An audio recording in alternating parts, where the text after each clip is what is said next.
नमस्कार साथियों, आपके साथ मैं हूं सुरेश कुमार राव और स्वागत करता हूं आपके अपने YouTube platform flight for future में।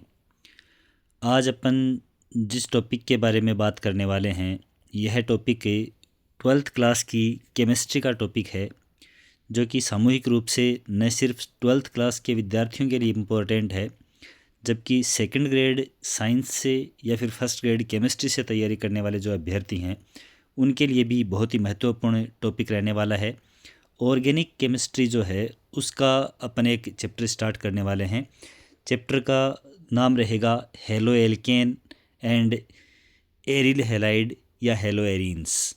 ठीक है, ये एल्किल हैलाइड बाई मिस्टेक लिखा गया था स्टूडेंट से, एरिल हैलाइड। ठीक है, या एल्किल हैलाइड और aryl halide. Alkyl group R और halogen X, alkyl halide and aryl halide A R and X. A R मतलब एरोमेटिक रिंग, यहाँ पर बेंजीन रिंग मोस्टली इसके रूप में होती है यहाँ पर। तो एल्किल हैलाइड और एरिल हैलाइड, इनकी बात अपन करेंगे। देखिए होता क्या है कि मुख्य रूप से एल्केन की जब बात करते हैं तो फॉर्मूला आता है CnH2n+2। ठीक है, अब इसके ऊपर जो ये हाइड्रोजन जुड़े हुए हैं इसमें एक या एक से अधिक, ठीक है, वन और more than one hydrogen replace हो जाएं किसके द्वारा? हेलोजन ग्रुप के द्वारा। हेलोजन का मतलब अपन क्या कह सकते हैं? फ्लोरीन, क्लोरीन, ब्रोमीन या फिर आयोडीन। ये जो एलिमेंट्स हैं इनके द्वारा अगर हाइड्रोजन का रिप्लेसमेंट होकर के और ये ग्रुप यहाँ पर जुड़ता है तो फिर क्या बनेगा? हेलो एल्केन या फिर एल्किल हैलाइड बनेगा। और यदि बेंजीन, जिसको अपन C6H6 कहेंगे मॉलिक्यूलर फार्मूला के रूप में, तो इसमें ये जो 6 हाइड्रोजन परमाणु हैं उनके स्थान पर एक एक करके 1, 2 या फिर मोर देन 2 हाइड्रोजन परमाणु के स्थान पर कोई भी हेलोजन रिप्लेस होता है तो फिर ये क्या बन जाएगा? हेलो बेंजीन, या इसको हेलो एरीन कह सकते हैं या फिर एरिल हैलाइड कह सकते हैं। कब एरिल हैलाइड कहेंगे, कब हेलो एरीन कहेंगे, ये सब जो नोमेनक्लेचर आएगा इसके अंदर तो तब उसमें अपन देखेंगे। तो शुरुआत करते हैं आज अपन इस टॉपिक की, halo alkane and hello arene. ठीक है, halo alkane and hello arene. Hello arene को अपन क्या बोलेंगे? एरिल हैलाइड भी कह सकते हैं। तो देखिए जैसा मैंने बताया, एल्केन श्रेणी यानी कि CnH2n+2, ये कॉमन फॉर्मूला एल्केन श्रेणी का। के यौगिकों में जब हाइड्रोजन का प्रतिस्थापन हेलोजन परमाणु के द्वारा, एक्स ग्रुप जिसको अपन कहते हैं, उसके द्वारा होने पर बनने वाले यौगिक हैं वो क्या कहलाते हैं? हेलो एल्केन कहलाते हैं। ठीक है, तो ये एक कॉमन सी जानकारी। हेलो एल्केन क्या होंगे? जिनको अपन RX के रूप में रिप्रेजेंट करेंगे, एल्किल हैलाइड या हेलो एल्केन जिसको कहेंगे। अब देखिए क्या है आगे, इन्हें सामान्य पद्धति के अंदर एल्किल हैलाइड कहा जाता है। नॉर्मल जब इसका नोमेनक्लेचर करते हैं तो उसमें कॉमन जो सिस्टम है उसके अंदर तो एल्किल हैलाइड कहते हैं, और IUPAC सिस्टम में इसको हेलो एल्केन बोलते हैं। तो ये IUPAC और कॉमन जो सिस्टम है उसी का फंडा है, एल्किल हैलाइड सामान्य पद्धति में और हेलो एल्केन IUPAC सिस्टम में, तथा इसको किसके रूप में? RX के रूप में रिप्रेजेंट किया जाता है। मोनो हेलो एल्केन, ठीक है, जिसमें मोनो हेलो एल्केन का मतलब एक ही X group, halogen group present हो। तो देखिए एल्केन सीरीज का सामान्य सूत्र CnH2n+2 था। ठीक है, अब इसमें से एक हेलोजन ग्रुप है वो जुड़ रहा है तो यहाँ हाइड्रोजन क्या हो जाएगा? एक कम हो जाएगा। मतलब ये जो अपन 2n+2 कह रहे हैं उसको 2n+1 कह देंगे अपन, एक हाइड्रोजन हट गया और इस हाइड्रोजन की जगह क्या जुड़ गया? हेलोजन जुड़ गया। तो कॉमन फॉर्मूला क्या बन गया? एल्किल हैलाइड का या मोनो हेलो एल्केन का कॉमन फॉर्मूला क्या बन जाएगा? CnH2n+1, यानी कि हाइड्रोजन तो जो +2 था उसकी जगह +1, यानी हाइड्रोजन एक कम हो गया और हेलोजन एक ही जुड़ गया। ये यहाँ पर बॉन्ड को रिप्रेजेंट किया हुआ है, माइनस का निशान नहीं है। जैसे एथेन का फॉर्मूला है वो C2H6 होता है। अब यहाँ से एक हाइड्रोजन को रिप्लेस किया तो हाइड्रोजन कितने हो गए? 5। ठीक है, देख रहे हैं अपन, और क्या जुड़ गया? क्लोरीन जुड़ गया। तो अब इसको IUPAC सिस्टम में क्या कहेंगे अपन? हेलो एल्केन के अकॉर्डिंग क्लोरो एथेन।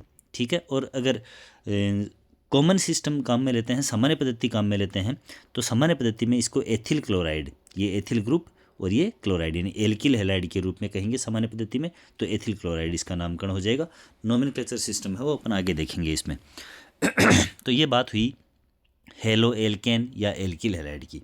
अब चलिए दूसरा जो इसके अंदर टॉपिक आता है, जैसा अपन ने चैप्टर के नाम में ही देखा, बेंजीन वलय जो है, जिसका मोलिकुलर फॉर्मूला अपन ने देखा C6H6, यानी यहाँ पर इस प्रत्येक जगह पे एक एक हाइड्रोजन है वो इसके अंदर प्रेजेंट होता है।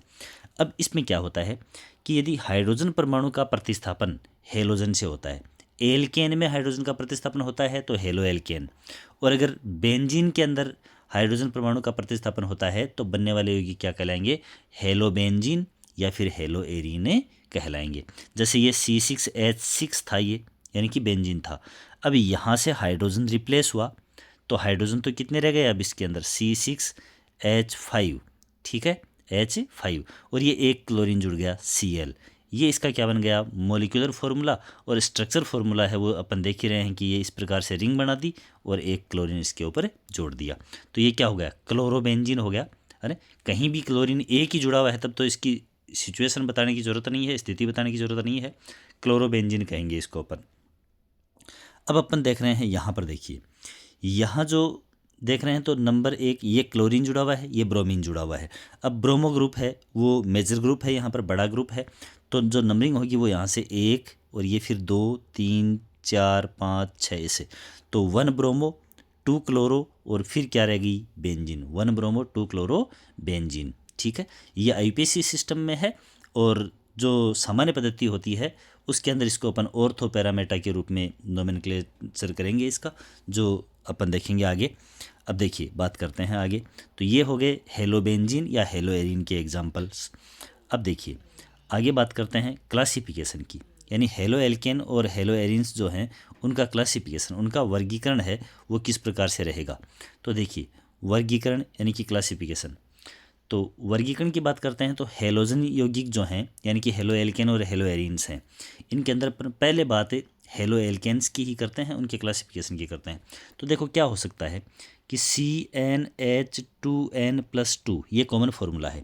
अब इसमें से एक हाइड्रोजन भी हट सकता है, 2 भी हट सकते हैं, 3 भी हट सकते हैं, और उनकी जगह पर क्या जुड़ सकता है, हेलोजन जुड़ सकता है।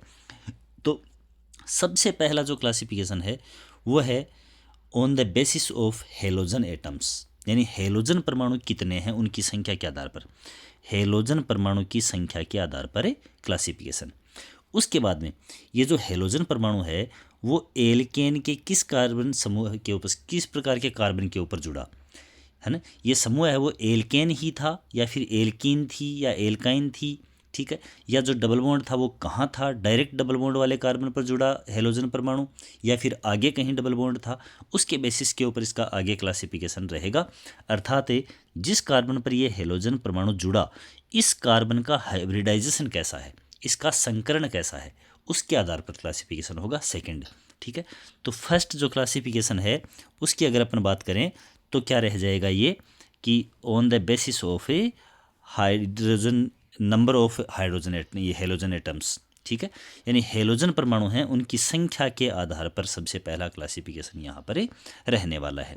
अब देखो हेलोजन परमाणु की संख्या अगर एक ही है, हेलोजन परमाणु की संख्या एक है तो मोनो हेलो एल्केन, या इनको कॉमनली क्या कह देंगे अपन, एल्किल हैलाइड कह देंगे।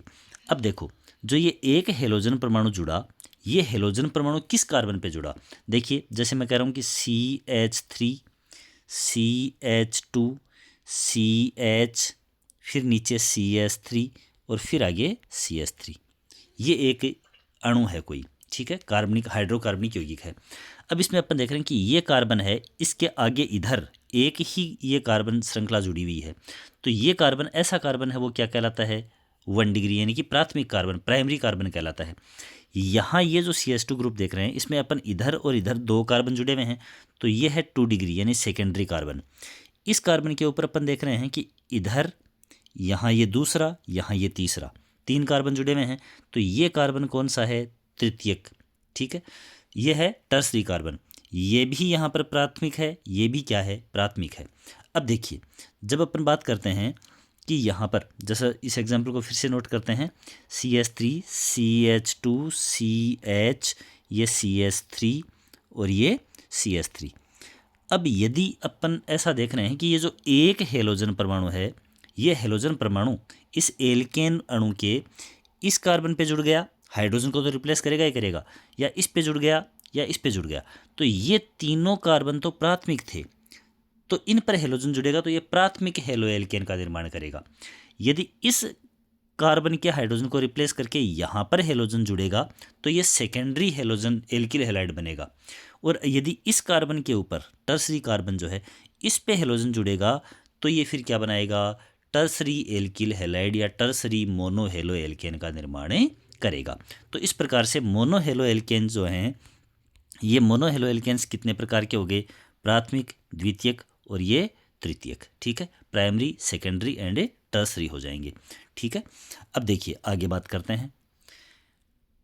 हेलोजन परमाणु एक ही रिप्लेस होता है हाइड्रोजन एक हेलोजन के द्वारा, तब तो मोनो हेलो एल्केन। यदि दो हाइड्रोजन को रिप्लेस करके और दो हेलोजन जुड़ जाते हैं तो डाई हेलो एल्केन। और दो से ज़्यादा यदि हेलोजन समूह जुड़ते हैं और हाइड्रोजन रिप्लेस होते हैं तो फिर ये क्या कहलाएंगे, पॉली हेलो एल्केन कहलाएंगे। तो ये जो क्लासिफिकेशन अपन ने देखा है वो किसके बेसिस पर है, हेलोजन परमाणुओं की संख्या के आधार पर है, अर्थात नंबर ऑफ हेलोजन एटम्स ये कितने हैं उसके बेसिस पर। तो एक ही हेलोजन परमाणु जुड़ा तो मोनो हेलो एल्केन, दो जुड़ गए तो डाई हेलो एल्केन, दो से ज़्यादा जुड़ गए ट्राई, टेट्रा, पेंटा, हेक्सा, इस प्रकार से, तो वो क्या किस कैटेगरी में आ जाएंगे, पॉली हेलो एल्केन। अब आप सोचेंगे कि ये प्राइमरी, सेकेंडरी, टर्सरी ये क्लासिफिकेशन है वो डाई का और ट्राई, टेट्रा यानी पॉली का इनका क्यों नहीं है। तो इनका इसलिए नहीं है, सपोज दैट यही अपन बना रहे हैं वापस CH3 CH2 CH, ये CH3 और यहाँ पर फिर से CH3 यूँ था। एक ही हेलोजन है तो मोनो हेलो एल्केन में तो यदि वो हेलोजन परमाणु यहाँ जुड़ गया तो इसको प्राइमरी कह देंगे, यहाँ जुड़ गया तो सेकेंडरी कह देंगे, यहाँ जुड़ गया तो टर्सरी कह देंगे। ठीक है, लेकिन यदि दो हेलोजन हैं, अब दो में से एक यहाँ टर्सरी पे जुड़ गया और एक इस सेकेंडरी पे जुड़ गया, तो अब आप इसको किस कैटेगरी में लोगे, सेकेंडरी या फिर टर्सरी में। इसलिए जो ये प्राइमरी, सेकेंडरी और टर्सरी एल्किल हैलाइड का क्लासिफिकेशन है वो केवल मोनो हेलो एल्केन का ही होगा, डाई या फिर ट्राई, टेट्रा यानी पॉली हेलो एल्केन का नहीं होगा। हालांकि डाई हेलो एल्केन का क्लासिफिकेशन अपन जेम डाई हैलाइड या विसिनल डाई हैलाइड के रूप में देखेंगे, वो आगे आने वाला है। तो देखिए क्लियर हो गई होगी सिचुएशन आराम से कि जो हेलोजन एटम्स की संख्या के आधार पर क्लासिफिकेशन होगा वो mono halo alkane, die halo alkane and poly halo alkane होगा। ठीक है, इसके बाद में बात करते हैं अपन आगे, एग्जाम्पल से भी ये क्लियर होंगी चीज़ें। इसके बाद जैसा मैंने आपको बताया कि हेलोजन परमाणु ये है जो क्लासिफिकेशन है वो क्लासिफिकेशन केवल मोनो हेलो एल्केन्स का ही होगा। जो CX बंध के कार्बन परमाणु, CX बंध जो है ये यानी कि हेलोजन परमाणु और कार्बन के बीच में हेलोजन जिस कार्बन पे जुड़ेगा उस कार्बन का संकरण कैसा है, उसका हाइब्रिडाइजेशन कैसा है। तो फिर वही बात आती है कि यदि डाई हेलो एल्केन हुआ तो फिर एक हेलोजन जिस कार्बन पे जुड़ा उस कार्बन का संकरण अलग हो सकता है और दूसरा हेलोजन जिस कार्बन पे जुड़ा उसका संकरण अलग हो सकता है। तो वहाँ अपन उनको क्लासिफाइड नहीं कर पाएंगे। इसलिए जो मोनो हेलो एल्केन हैं उसमें वो हेलोजन परमाणु किस कार्बन पे जुड़ा उनका ही क्लासिफिकेशन है वो CX बॉन्ड की नेचर के आधार पर यानी उसके हाइब्रिडाइजेशन के आधार पर होता है। अब देखो यदि हेलोजन परमाणु है वो ऐसे कार्बन पे जुड़ा जिसमें चारों सिंगल बॉन्ड बने हुए हैं, इसका मतलब ये कार्बन परमाणु क्या है, sp3 हाइब्रिडाइज्ड है, sp3 संकरित है, इस पर हेलोजन जुड़ गया तो ये जो CX बॉन्ड है वो क्या कहलाएगा, sp3 संकरित CX बॉन्ड कहलाएगा। यानी कि जो हेलोजन परमाणु जुड़ रहा है वो sp3 संकरित कार्बन वाले यौगिक के ऊपर जुड़ रहा है। ठीक है, अगर यह कार्बन कहीं पर डबल बॉन्डेड है, जैसे कि यूं इसको अपन डिनोट करें कि जैसे ये कार्बन फिर डबल बॉन्ड ये कार्बन, ठीक है, आगे कोई भी चेन हो सकती है, फिर यहाँ और यहाँ हाइड्रोजन थे, इन हाइड्रोजन में से एक हाइड्रोजन को रिप्लेस करके यहाँ पर हेलोजन जुड़ गया। तो अब देखो ये कार्बन जो है ये sp2 हाइब्रिडाइज्ड होगा, sp2 संकरण होगा। sp2 कैसे होगा कि इसमें ये पहला बॉन्ड सिग्मा, फिर ये सिग्मा, ये भी सिग्मा, तो 3 सिग्मा बॉन्ड हैं और सिग्मा बॉन्ड की संख्या है उसी के आधार पर क्या होते हैं, संकृत कक्षकों की संख्या होती है। तो 3 सिग्मा बॉन्ड हैं तो 3 ही संकृत कक्षक होंगे और 3 कक्षक होंगे तो 1 S और 2 P यानी कि sp2 संकरण हो जाएगा। तो डबल बॉन्डेड कार्बन पर अगर हेलोजन जुड़ता है तो संकरण क्या होता है, sp2 होता है। तो इसके बेसिस पर यानी कि अपन क्या कह सकते हैं कि हेलोजन परमाणु की संख्या के आधार पर तो मोनो, डाई एंड पॉली हो गए। अब जो मोनोहेलो एल्केन हैं, मोनोहेलो एल्केन, उनका और कार्बन परमाणु के संकरण के आधार पर क्लासिफिकेशन है वो दो प्रकार का है। ये जो बी दूसरा क्लासिफिकेशन है ये दो प्रकार का। पहला क्लासिफिकेशन कौन सा है? sp3 संकरित कार्बन वाले, ये यहाँ पर कार्बन है ना, sp3 संकरित कार्बन वाले यौगिक, ठीक है। और दूसरा जो ये यहाँ चल करके आगे आएगा यह है sp2 संकरित कार्बन वाले यौगिक या CX बंध वाले यौगिक। देखिए sp3 संकरित वाले जो हैं उनके अंदर जो कंपाउंड्स आ रहे हैं वो तीन टाइप के हैं। मोनोहेलो एल्केन सिंपली इसको कहेंगे या एल्किल हैलाइड कहेंगे। तो इसमें सभी कार्बन हैं वो sp3 संकरित होंगे, सभी कार्बन sp3 संकरित। कैसे? ऐसे देखिए, जैसे CH3 CH2 CH2 CH3 ऐसा था। तो अब देखो इस कार्बन के ऊपर, देखिए इस कार्बन के ऊपर यहाँ देखेंगे ये एक बॉन्ड है, फिर ये तीन है वो हाइड्रोजन है। तो सारे के सारे बॉन्ड हैं वो सिंगल बॉन्ड ही यहाँ पर प्रेजेंट हैं। तो सिंगल बॉन्ड है इसका मतलब ये कार्बन कैसा है? sp3 संकरित है। इसमें देखो इस कार्बन की बात करें तो एक बॉन्ड, दूसरा बॉन्ड और दो हाइड्रोजन के साथ में सभी सिंगल बॉन्ड है। यहाँ पर इस कार्बन की बात करें तो दो हाइड्रोजन और दो सिंगल बॉन्ड, यानी कि चारों सिंगल बॉन्ड है, यानी चारों सिग्मा ही बॉन्ड है। चार बॉन्ड जब सिग्मा है तो एक S और तीन P कक्षक हैं, ठीक है। तो चार कक्षक हो गए, sp3 संकरित हो गया। अब इसमें से किसी भी एक हाइड्रोजन को, जैसे मान लो इस एक हाइड्रोजन को रिप्लेस कर दिया और यहाँ पर हेलोजन जुड़ गया, तो ये क्या है? sp3 संकरित एल्किल हैलाइड हो जाएगा। तो होगी सभी के सभी कार्बन हैं वो क्या हों? sp3 संकरित हों। तो ये मोनोहेलो एल्केन जैसा अपन ने संख्या के आधार पर देखा था उसी टाइप का यहाँ पर रह जाएगा। अब देखिए आगे क्या बात हो रही है। आगे बात इस प्रकार से हो रही है कि यहाँ देखिए एलिलिक हैलाइड सेकंड टाइप जो आ रहा है वो कौन सा है? एलिलिक हैलाइड का है। सेकंड टाइप है एलिलिक हैलाइड। एलिल ग्रुप क्या होता है? एलिल ग्रुप ये है, देखो कि जब प्रथम कार्बन जिसके ऊपर हेलोजन ग्रुप जुड़ा हुआ है, ये हेलोजन जुड़ा हुआ है, ये तो sp3 संकरित है। देखो कैसे है, इस कार्बन के ऊपर, इस कार्बन की बात कर रहे हैं अपन, तो ये एक सिंगल बॉन्ड, दूसरा सिंगल बॉन्ड और दो हाइड्रोजन है वो भी सिंगल बॉन्ड बनाएंगे, ठीक है। तो ऐसा करने पर ये sp3 संकरित हो गया।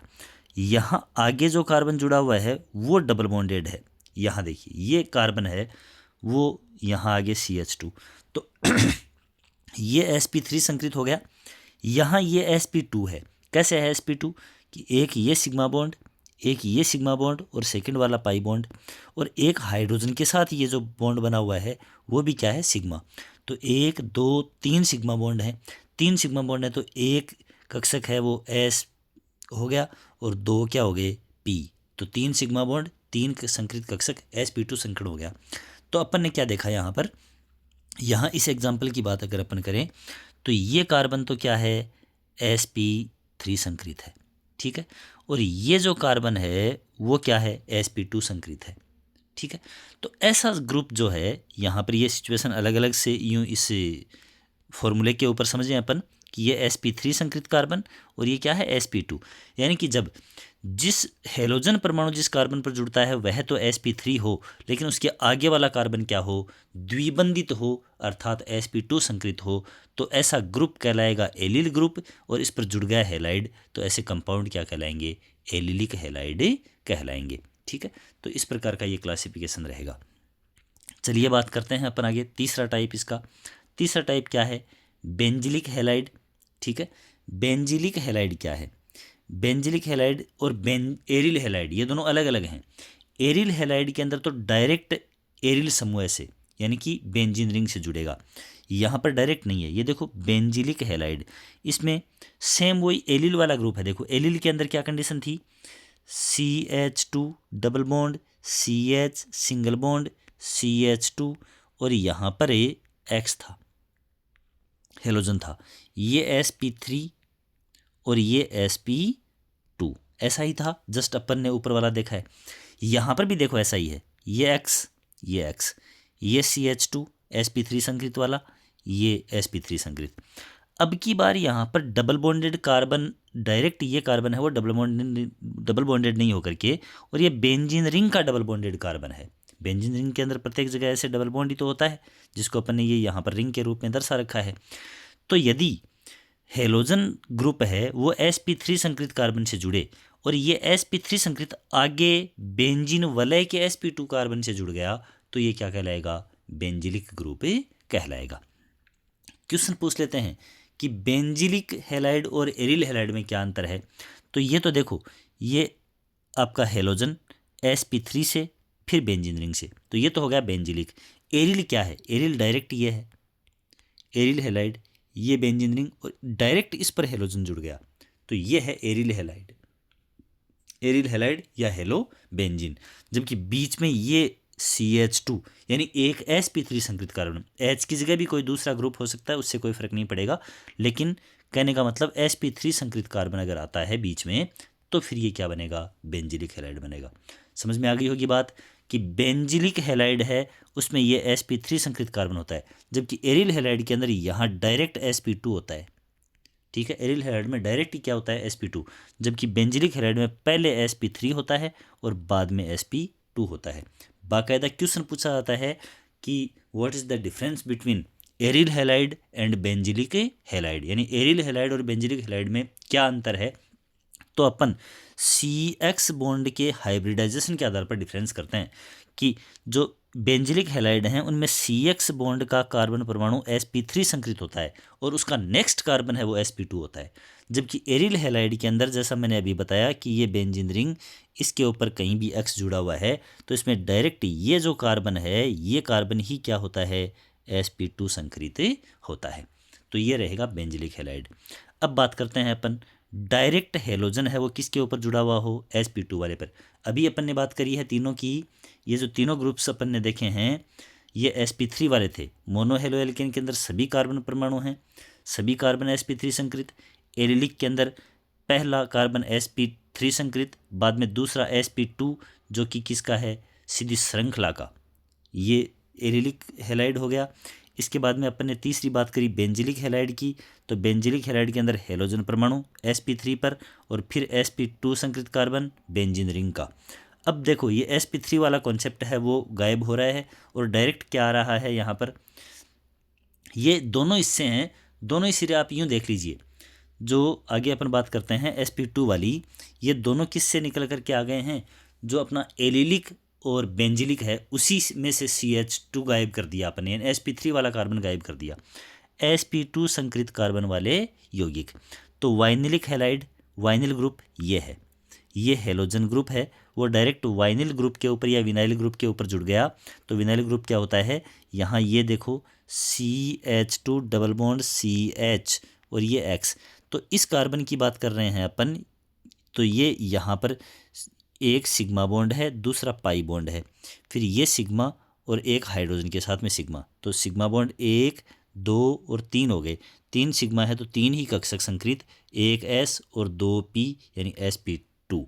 तो ये भी sp2 और ये भी sp2। ठीक है, इस प्रकार का हाइब्रिडाइजेशन यहाँ पर डायरेक्ट देखो हेलोजन परमाणु है और डायरेक्ट sp2 के ऊपर जुड़ रहा है। जबकि अपन ने यहाँ देखा ऊपर, यहाँ एलिलिक वाले के अंदर देखा तो एलिलिक वाले के अंदर पहले sp3 आया था, उसके बाद यहाँ पर तो हेलोजन है वो sp3 पे जुड़ा हुआ है। जबकि नीचे अपन ने अभी देख करके देखा वाइनिलिक, तो उसमें डायरेक्ट यहाँ पर जुड़ा हुआ था हेलोजन। ये इतना डिफरेंस है। क्वेश्चन पूछते हैं एलिलिक हैलाइड और वाइनिलिक हैलाइड में क्या डिफरेंस है। तो एलिलिक हैलाइड के अंदर हेलोजन परमाणु sp3 संकृत कार्बन से जुड़ता है और उसके आगे sp2 होता है। जबकि वाइनिलिक हैलाइड के अंदर हेलोजन परमाणु डायरेक्ट है वो sp2 के ऊपर ही जुड़ता है। तो ये देखिए वाइनिलिक हैलाइड के अंदर डायरेक्ट किसके ऊपर जुड़ा हुआ है? sp2 पर। फिर एरिल हैलाइड, तो ये तो सीधी बात है, एरिल ग्रुप यानी कि बेंजीन ग्रुप, और इसके ऊपर क्या जुड़ गया? हेलोजन जुड़ गया। तो बेंजीन के अंदर तो प्रत्येक कार्बन है वो हर से ही डबल बॉन्ड जुड़ा हुआ है, तो हर एक कार्बन है वो क्या है? sp2 संकृत है, और इस प्रकार ये क्या बन जाएगा? एरिल हैलाइड बनेगा। तो ये था अपना क्लासिफिकेशन।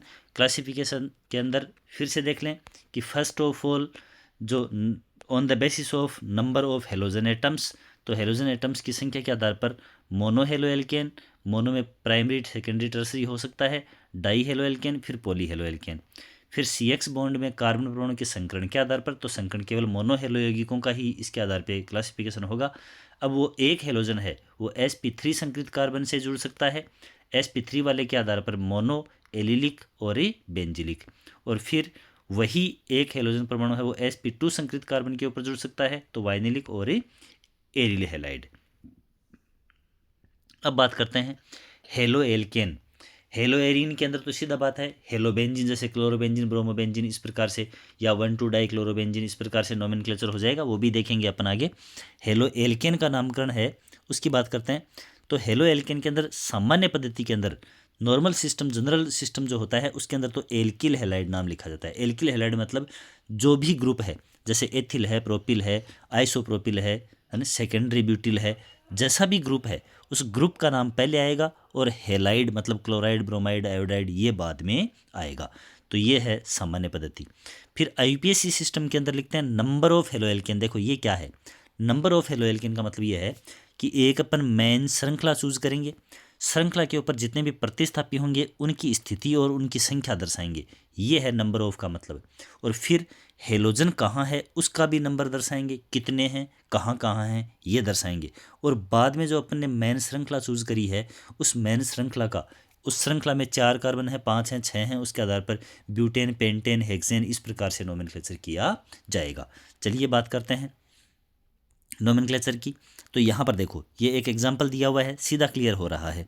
अब यहाँ देखिए इस एग्जाम्पल के अंदर अपन देखते हैं तो ये ग्रुप कौन सा है, ये जो यहाँ पर ये एक श्रृंखला और इसके ऊपर ये ग्रुप। अब ऐसा जहाँ पर अपन देखते हैं अंत में ये ऐसी सिचुएशन आती है कि अंत में 2 मेथिल ग्रुप होते हैं। देखिएगा फिर से अंत में यहाँ पर इस कार्बन के ऊपर 1 और 2 ये मेथिल ग्रुप हैं, तो ऐसी स्ट्रक्चर जो बन रही है वो आइसो ग्रुप होता है। और चूंकि टोटल 1 2 3 4 कार्बन है तो ये आइसोब्यूटिल हो गया। ये समूह कौन सा है, आइसोब्यूटिल ग्रुप हो गया। और इस पर कौन सा हेलोजन जुड़ा हुआ है, क्लोरीन जुड़ा हुआ है, तो क्लोरीन के लिए क्या लग जाएगा, क्लोराइड। अब देखिए ये नोमेनक्लेचर डायरेक्ट इसको फॉलो कर रहा है कि नहीं कर रहा। कॉमन सिस्टम में एल्किल देन आइसोब्यूटिल और हेलाइड में क्लोराइड, आइसोब्यूटिल क्लोराइड हो गया। अब बात करते हैं IUPAC की। तो नंबर ऑफ का मतलब जितने समूह जहाँ जहाँ हैं। जैसे इसमें देखो नोमेनक्लेचर करेंगे तो सबसे पहली बात जो प्रतिस्थापी समूह है उसकी तरफ से क्रमांकन, तो 1 2 और ये 3।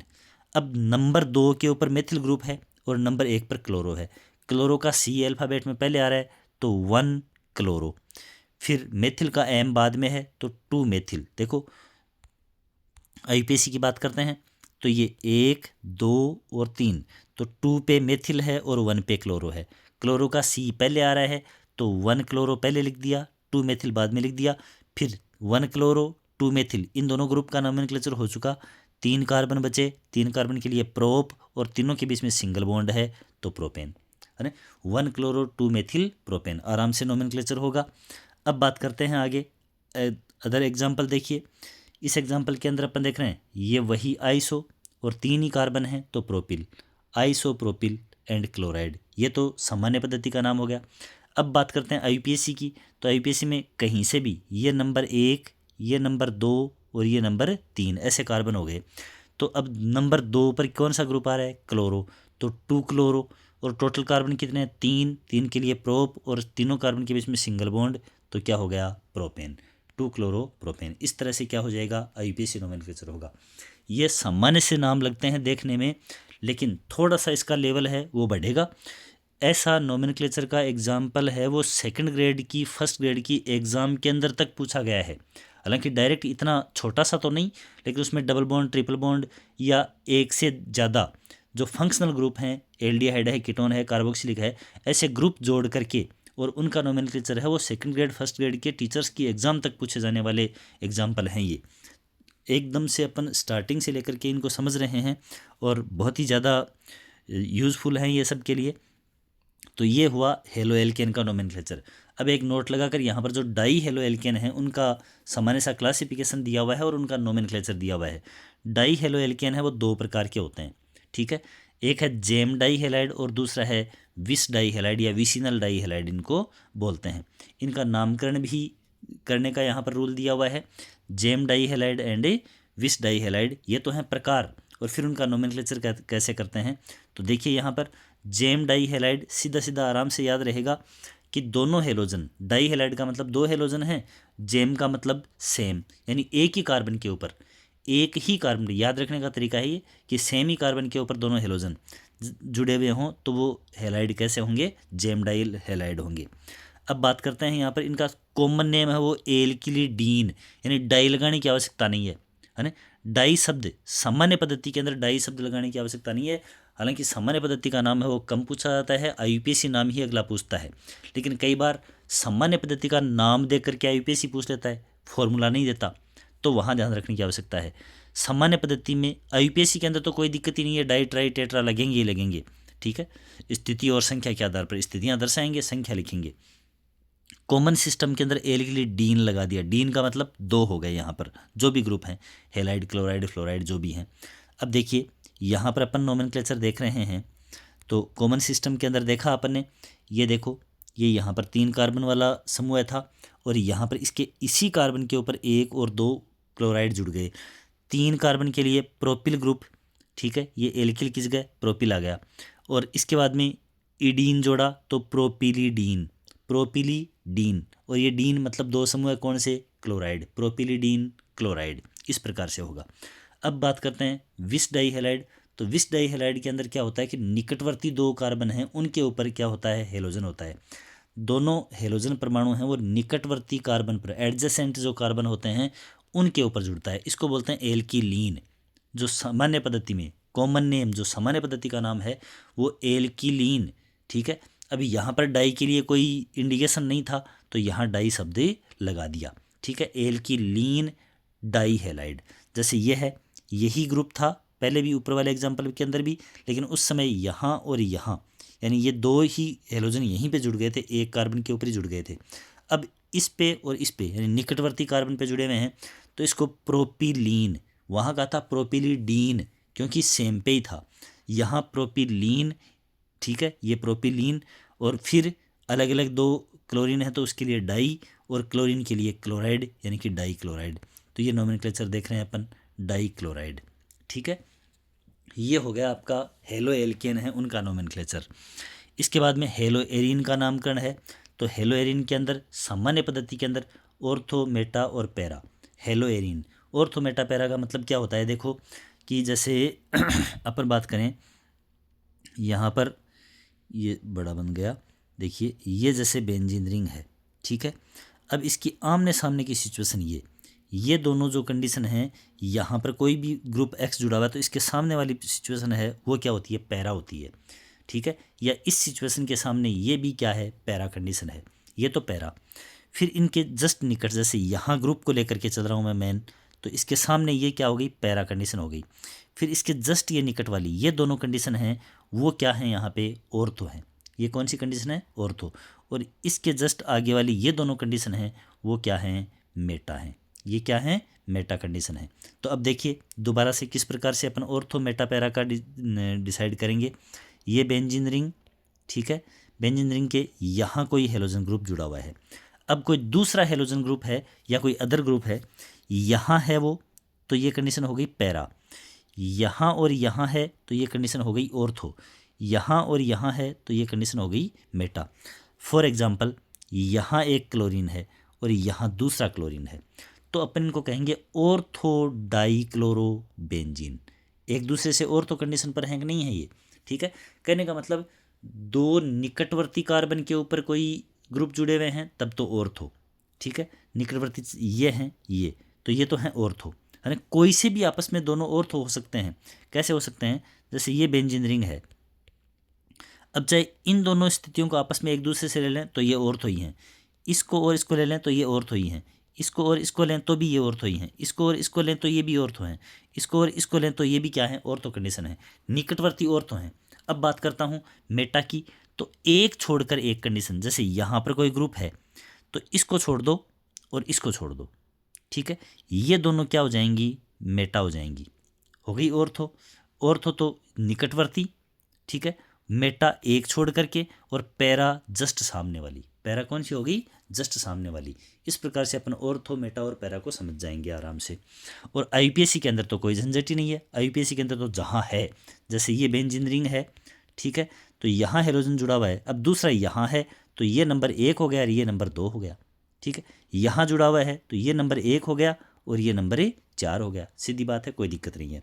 अब देखिए नंबर ऑफ हेलो, यानी कि जहाँ जहाँ जिस जिस स्थिति पर हैं वहाँ वहाँ प्रतिस्थापियों को दर्शा दो और बाद में बेंजीन शब्द जोड़ दो। एरीन मतलब बेंजीन। ये देखिए एग्जाम्पल की बात करते हैं अपन, तो ये यहाँ सीधा ये क्लोरो और ये बेंजीन, ठीक है। सामान्य पद्धति के अंदर भी क्लोरोबेंजीन और आईयूपीएसी के अंदर भी क्लोरोबेंजीन। क्यों? क्योंकि यहाँ एक ही है तो ऑर्थो पैरामीटर लगाने की ज़रूरत नहीं है, नंबर भी लगाने की ज़रूरत नहीं है। अब बात करते हैं आगे डाई हेलो एरीन वालों के अंदर, तो ये दोनों देखो, ये दोनों एक दूसरे से ऑर्थो कंडीशन होगी कि नहीं होगी?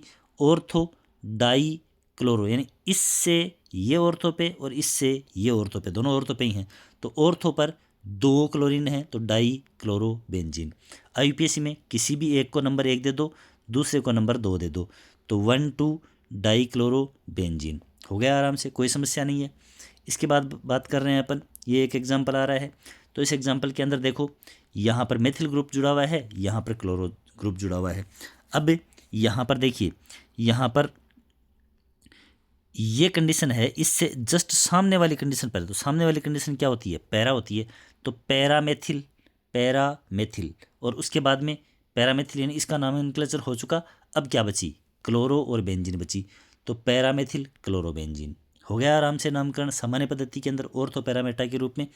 अब बात करते हैं कि इसी के अंदर आईयूपीएसी, तो आईयूपीएसी में ये नंबर 1, फिर इधर ये नंबर 2 या इधर भी नंबर 2, ये नंबर 3, ये नंबर 3 और ये नंबर 4।